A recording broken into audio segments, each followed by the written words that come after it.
So in this video, I just want you to watch how I work, and I'm going to tell you what an examiner is looking for this question. The question that I made up then was, how does a writer use language to describe the people Mr. Dursley sees? All right. Now, this book, Harry Potter, you've got to bear in mind that its reading age probably isn't going to be as high as a text that AQA would choose.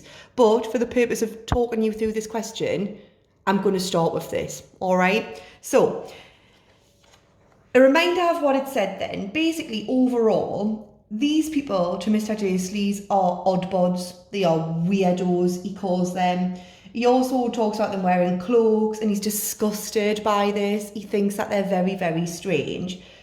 And what you need to be aware of is that this question is looking for your analysis of language. It's not looking for you to state the obvious. So yes, you need quotations. Yes, you need to identify methods. But the main thing the examiners are looking for is how well you can pick apart, analyse, and push your thinking to be more perceptive to demonstrate that you understand the writer's craft overall. So the way that I would do it is always start with an overview. How does the writer use language to describe the people Mr. Dursley sees? Well, overall, the writer describes these people as being very strange. So that's how I would start with an overview. So here we go.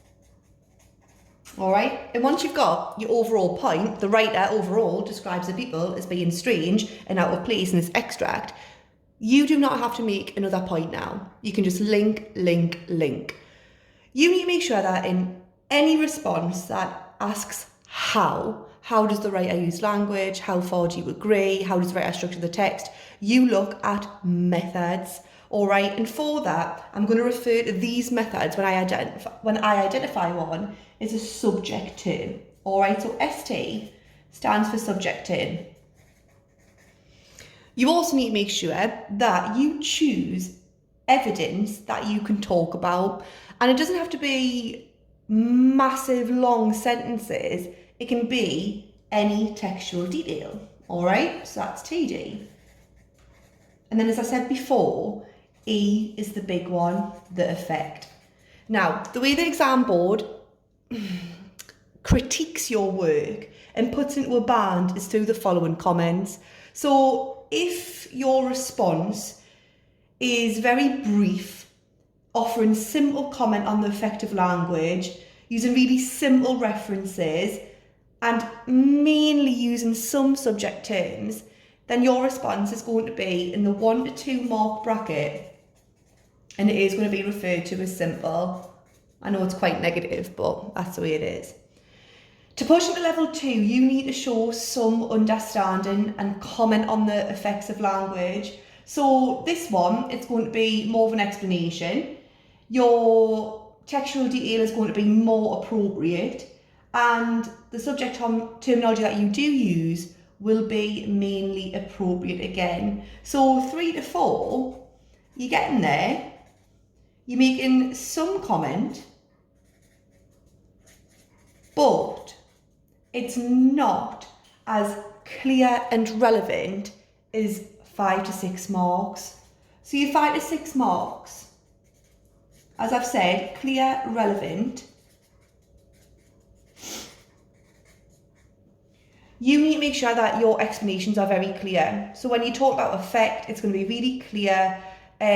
Your range of textual details are going to be relevant to the question. And when you use clear and accurate subject terminology, it's going to be appropriate. And then you get into the highest band. This is 7 to 8 marks. The key word that you need to know to get into this band is perceptive. Now, perceptive just means significantly thoughtful. So you can take a text and you can analyse it in a way that leads to a bigger picture and overall view. And to do this, you need to make sure that you analyse the effect of the writer's choice of language. Your quotations, your textual details are very specific. They are the best quotations you could talk about. And anytime you use a subject term, it's going to be sophisticated and accurate. So I'm going to model for you just one paragraph, that's it.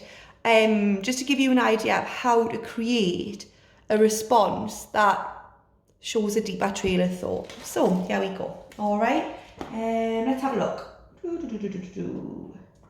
All right, first of all, choose your text detail before you start putting it into a paragraph. All right.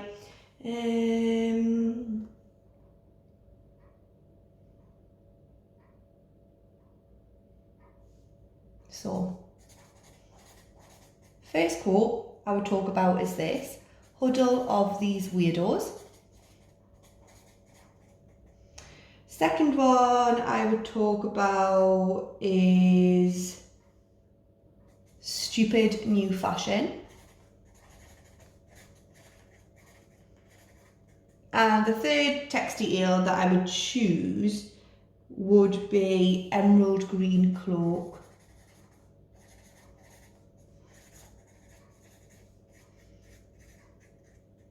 And once you've got your evidence, you should start to think about how they are going to link to show a bigger picture.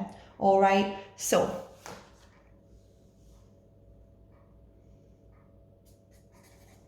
the writer creates an impression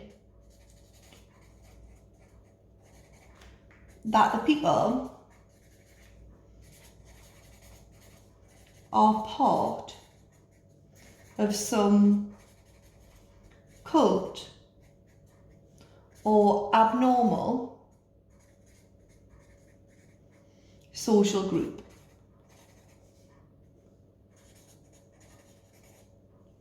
She does this by bringing them together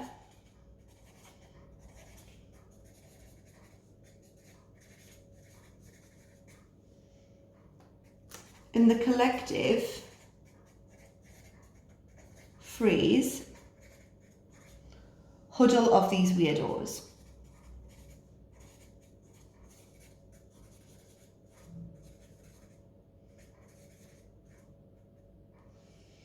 The noun huddle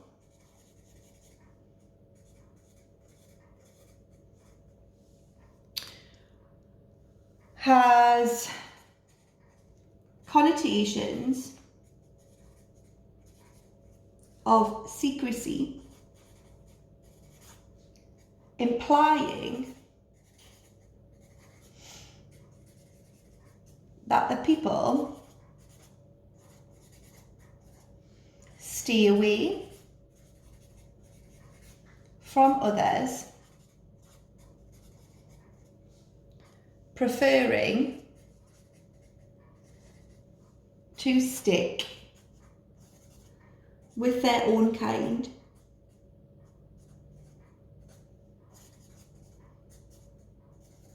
Now you've got to remember that this extract was from Mr. Dursley's point of view, and it's important to reflect on that to show your understanding of his opinion. So far, the writer creates an impression that the people are part of some cult or abnormal social group. She does this by bringing them together in the collective phrase, huddle of these weirdos. The noun huddle has connotations of secrecy, implying that the people stay away from others, preferring to stick with their own kind. For Mr. Dursley, this is strange. All right, so I'm going to expand it a little bit further. For Mr. Dursley, this is, in fact, I'm going to put shockingly strange.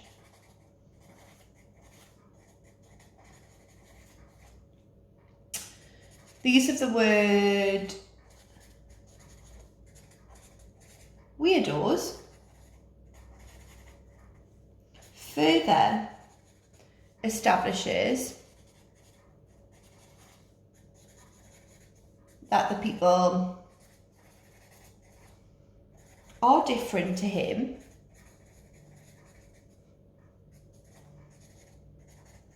thus He regards them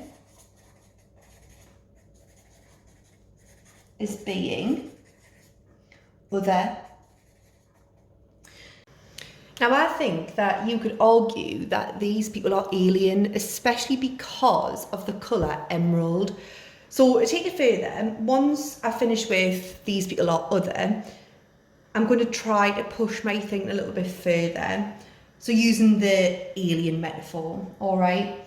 The reader could understand that the huddle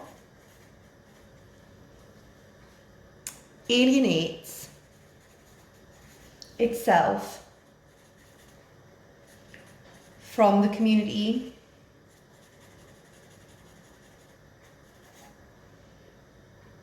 Mr. Dursley, so remember I reflect on him, Mr. Dursley regards them as being somewhat silly and strange due to the emerald cloaks they wear. All right, so I just want to leave it there. After that, I think you could definitely link the quotations that I chose at the very beginning of this example response. You could take it further, as I've said, with emerald, the connotations of green being linked to the supernatural. Yes, being quite royal as well, but for me it's more magical, it's more associated with wizards and witches, that sort of thing. You've got the noun cloak, which has connotations of secrecy, which would link to huddle, all right? And then you could even think about the adjective stupid to further establish that he thinks they're weirdos.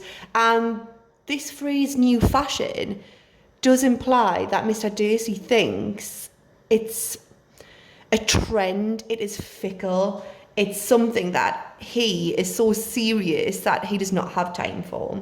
So just having a look at these then, I've added on in a red pen some examples of where your subject terms and your text details and your effects are. You need to have that in your head, but for me, from a teacher perspective, it's what, how, why. Every time you are analysing the writer's craft, what has the writer done? How has the writer done that? And what was the purpose of it? Why did he do that? I hope this video has been useful. I'll try and make some more as soon as I can. But to aid our revision year 11, we certainly do need to push our thinking a little bit more about keywords by zooming in. Thanks.